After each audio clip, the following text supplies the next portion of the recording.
Welcome to week 7. So week 7, exam 1.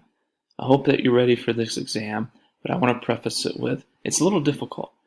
The first exam is always a challenge, especially when you're in a law and ethics class. The words are new, the terms are new.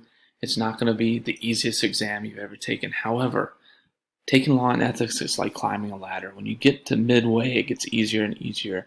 There'll be a study guide for exam 2 and a study guide for the final exam, but there's not a study guide for exam 1. I want to see kind of where you're at. Don't feel bad if you don't score as high as you want. There's plenty of opportunity to make this up.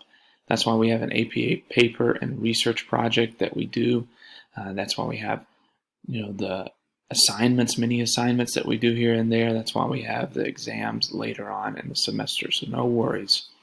To get to the exam, you have to go to course content and then scroll all the way down until you get to week 7, exam 1. So click on it, take the exam. You have until Sunday to finish the exam. You don't have to do it on Sunday. You have until Sunday. So make sure you realize that and take your time there. I think overall you're going to do a good job in this exam, but one of the main things that I would realize is, take your time. Don't go through it fast. Don't second guess yourself. Use the book to your advantage because, of course, you're going to be taking it at home. But I think everyone is going to do good. So far, the review questions have been really helpful. Take a look at those because that'll help you on the exam as well because some of the questions will correlate.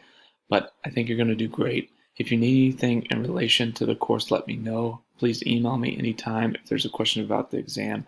I'm happy to answer that as well. Best of luck. I know you're going to do well. Let me know if you need anything. Hope you have a great week.